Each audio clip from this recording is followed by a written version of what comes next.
आध्यात्मिक कहानियाँ।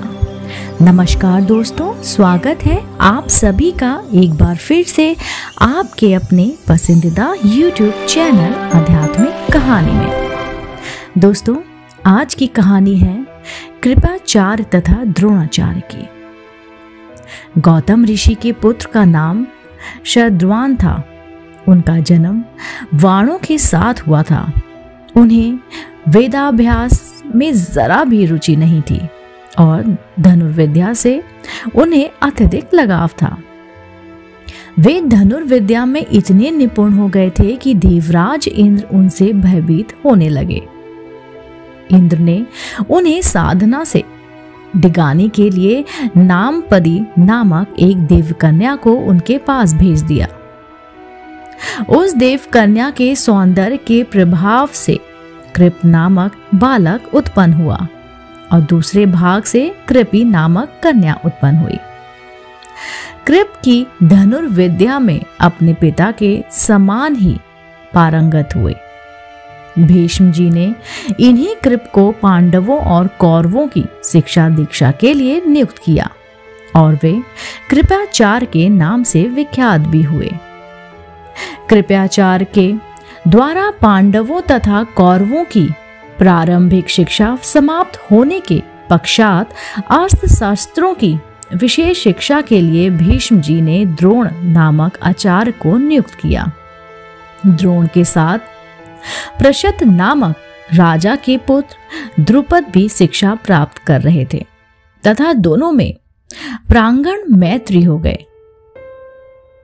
उन्हीं दिनों परशुराम अपनी समस्त संपत्ति को ब्राह्मणों में दान करके महेंद्र चले गए। ये एक पर्वत है, वो वहां पर जाके जप और तप करने लगे। एक बार द्रोण उनके पास पहुंचे और उनसे दान देने का अनुरोध किया। इस पर परशुराम बोले, वत्स, तुम विलंब से आए हो। मैंने तो अपना सब कुछ पहले ही ब्राह्मणों को दान कर दे डाला है। अब मेरे पास केवल अस्त्र शस्त्र ही शेष बचे हैं। तुम चाहो तो उन्हें दान में ले सकते हो। द्रोण तो यही चाहते थे, अतः उन्होंने कहा, हे गुरुदेव, आपके अस्त्र शस्त्र प्राप्त करके मुझे अत्यधिक प्रसन्नता होगी, किंतु आपको मुझे इन अस्त्र शस्त्र की शिक्षा और दीक्षा देनी होगी तथा विधि विधान भी आपको ही बताना होगा। इस प्रकार परशुराम के शिष्य बनकर द्रोण अस्त्र और शस्त्र आदि समेत समस्त विद्याओं के अभूतपूर्व ज्ञाता हो गए। शिक्षा प्राप्त करने के पश्चात द्रोण का विवाह कृपाचार्य की बहन कृपी के साथ हो गया। कृपी से उनका एक पुत्र उत्पन्न हुआ। उसने उस पुत्र के मुख से जन्म के समय अश्व की ध्वनि निकाली, इसलिए उसका नाम अश्वत्थामा रखा गया। किसी प्रकार का राजाश्रय प्राप्त न होने के कारण द्रोण अपनी पत्नी कृपी तथा पुत्र अश्वत्थामा के साथ निर्धन के साथ रहने लगे। एक दिन उनका पुत्र अश्वत्थामा दूध पीने के लिए मचल उठा, किंतु अपनी निर्धनता के कारण द्रोण पुत्र के लिए गाय के दूध की व्यवस्था ना कर सके। अकस्मात उन्हें अपने बाल्यकाल के मित्र राजा द्रुपद का श्रवण हो आया, जो कि पांचाल देश के नरेश बन चुके थे। द्रोण ने द्रुपद के पास जाकर कहा, मित्र, मैं तुम्हारा सहपाठी रह चुका हूँ। मुझे दूध के लिए एक गाय की आवश्यकता है और तुम्हें सहायता प्राप्त करने की अभिलाषा लेकर मैं तुम्हारे पास आया हूँ।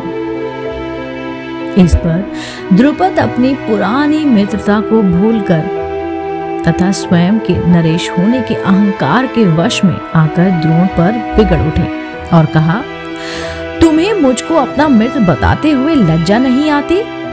मित्रता केवल समान वर्ग के लोगों में होती है। तुम जैसे निर्धन और मुझ जैसे राजा के बीच कभी नहीं। अपमानित होकर द्रोण वहां से लौट आए और कृपाचार्य के घर गुप्त रूप से रहने लगे। एक दिन युधिष्ठिर आदि राजकुमार जब गेंद खेल रहे थे तो उनकी गेंद एक कुएं में जा गिरी। उधर से गुजरते हुए द्रोण ने राजकुमारों के गेंद को कुएं से निकालने के लिए सहायता मांगी। द्रोण ने कहा, यदि तुम लोग मेरे तथा मेरे परिवार के लिए भोजन का प्रबंध करो तो मैं तुम्हारी गेंद निकाल दूंगा। युधिष्ठिर बोले, देव, यदि हमारे पितामह की अनुमति होगी तो आप सदा के लिए भोजन पा सकेंगे। द्रोणाचार्य ने तत्काल एक मुट्ठी सीख लेकर उन्हें मंत्र से अभिमंत्रित किया और एक सीख से गेंद को छेदा। फिर दूसरे सीख से गेंद में फंसे सीख को छेदा। इस प्रकार सीख से सीख को छेदते हुए गेंद को कुएं से बाहर निकाल डाला। इस अद्भुत प्रयोग के विषय में तथा द्रोण के समस्त विषयों में प्रकांड पंडित होने के विषय में ज्ञात होने पर भीष्म पितामह ने उन्हें राजकुमारों के उच्च शिक्षा के नियुक्त कर राजश्रय में ले लिया और वे द्रोणाचार्य के नाम से विख्यात हुए। दोस्तों, उम्मीद करती हूँ आपको मेरे द्वारा सुनाई गई कहानी कृपाचार्य तथा द्रोणाचार्य कहानी पसंद आई होगी। अगर आप ऐसी ही धार्मिक कहानी सुनना चाहते हैं तो मेरे चैनल आध्यात्मिक कहानी को तुरंत लाइक कीजिए, शेयर कीजिए और सब्सक्राइब करना बिल्कुल ना भूलिए। मैं आपके समक्ष प्रस्तुत होंगी एक नई रोचक और धार्मिक कहानी के साथ। आप देख रहे थे आपका अपना पसंदीदा YouTube चैनल आध्यात्मिक कहानियाँ।